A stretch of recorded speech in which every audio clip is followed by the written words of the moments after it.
story and how everything happened for you on the field and the dark place that you were in the beginning and just how you developed.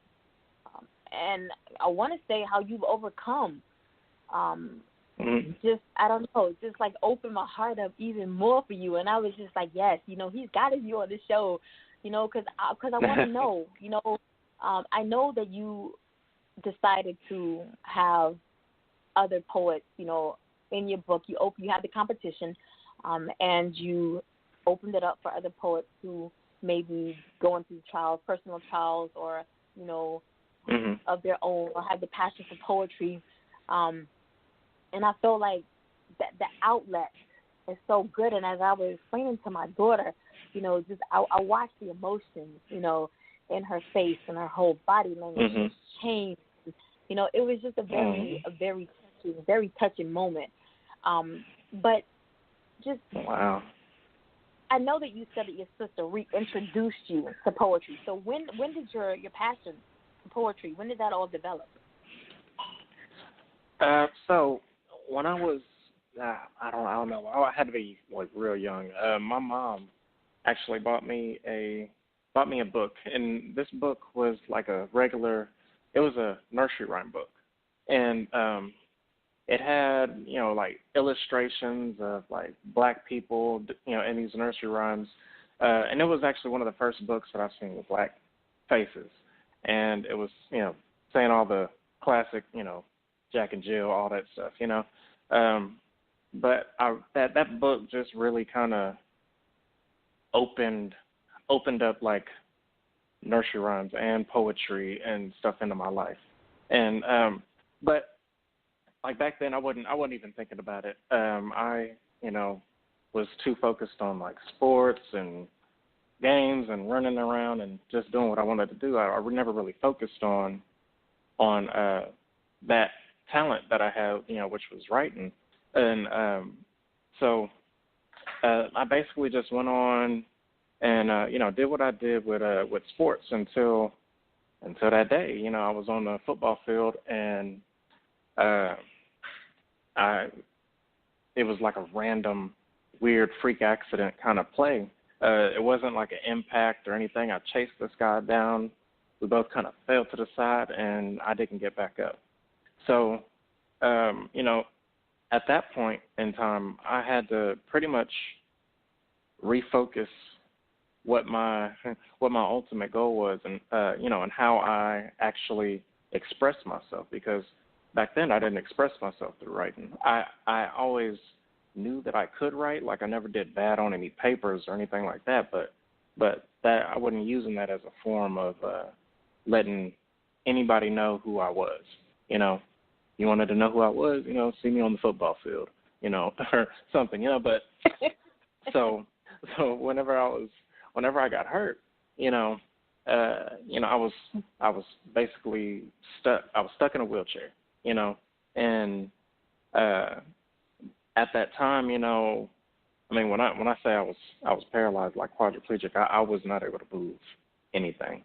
I've gotten better over the years, but like at one point in time, it was like couldn't even turn my head left and right. So, so with life at that moment being like that, I was pretty much confined in the chair, but also in my own thoughts. So now I eventually got a laptop for school, and I started to. They brought that Dragon NaturallySpeaking, which gave me the ability to dictate, type on my computer. So, you know, again, I wasn't focused on trying to do poetry, but my sister, my older sister, she did poetry actually at that time, and she was really good at it, and she started rapping, she started performing, and there was one time, you know, I'm in no way, shape, or form any kind of rapper at all. So, but there was one time where she was like, "Oh, Nat, hop on the track. Do this. Get on here one time." And at that point in time, we were in like this two-story house, and she sent the microphone like over the edge because I couldn't get upstairs, and it's just like dangling down. And I'm like, so I finally at that point wrote one of my first poems after I got hurt, and they recorded it, and it went on her CD and stuff, and wow. But I was like, you know what, I really do like that I was able to write something. So in my private time, in my quiet time, I would get on my laptop and I would write poetry. And so that's kind of how it got reintroduced to me. And but even then, it was like the things that I had to talk about, they were so personal to me, because I couldn't really express myself to everybody. So there were, I would write in almost like in a dark corner. I'd be up like on my laptop, in my bed with my laptop, and even on my Instagram it says The Night Writer, because I do most of my writing at night, because I just don't write in front of people, nervousness, I guess. But so I got to the point where I had like all these poems, and then my computer would crash, and I'd lose all my poems. And then, no. Oh yeah, and that had happened like 2 or 3 times to me. Then I was like, you know what, I'm tired of losing my poetry, because as somebody that writes from the heart, losing your poetry is like losing your mind, like it never happened, So yeah. So I was like, you know what, I got to do something with my poetry to where I stop losing it. And that's when I was like, I'm gonna put it in a book. And not only that, there has to be other people out there that have been through things, that want to share their story and think that they can't. So I was like, let me hold a competition and see whose poetry resonates with me the most. And I found those poets and I put them in the book with me. And so they have the privilege of saying that they're a published author as well. So that's kind of my poetry journey up until that book. But yeah, then I started writing poetry for other people that like send a picture or something, and I just do that for fun on my Instagram account, So that's kind of where I am with that right now. When you were first reintroduced to poetry, and you talked about, having all of the bottled thoughts, and I know that you said that your accident was a freak, accident, could have happened to anybody. It was nothing that was intentional. Yeah. But when you first started rewriting, were your thoughts, were they hostile? Did you harbor any anger or resentment? Did you write angrily? Actually, I did not. A lot. So, okay, I'm kind of weird. I got a weird personality, because I really don't let a lot of things bother me. I know that my injury, it would be. It is a life-changing thing for everybody.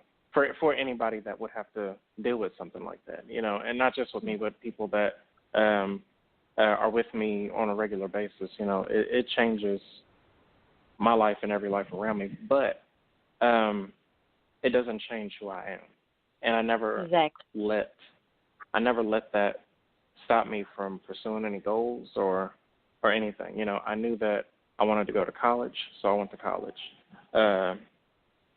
You know, and I mean, just life in general. You know, like so my poetry, it's not all pain and sadness and all of that stuff. You know, like because there's more than life than to be stuck in the past. So yeah. So yeah, I tend to write things, you know, I mean just how I'm feeling, and it's not always bad. Sometimes it's good, sometimes it's, you know, joy. You know, I'm also, you know, I would say I'm a very religious man. You know, I love the Lord, so I reading the Bible and just staying faithful. I'll never have a dull moment. But I will sometimes write a poem like that, and that's not a reflection of like my depression or something like that. It's just, you know, sometimes we have things on our mind and we just have to get it out. Right. Yeah. Now, I've noticed some pictures of you in live backgrounds in venues. Do you perform spoken word at venues or your poetry at venues on a regular basis? So not as regular as I should be. I mean, the holidays and everything kind of caught up with me, and I was having a few things going on with my not with my health, but just with or medical reasons. Not necessarily health, but you know, just with my care in general, that kind of put things on pause. But I do do the spoken word, and 2019. It's a new year, and I'm ready to get back started. So, yeah, you will be catching me on more stages, more platforms, and also I'm not done with the book either. So this is just one book out of the many to come, I'm sure.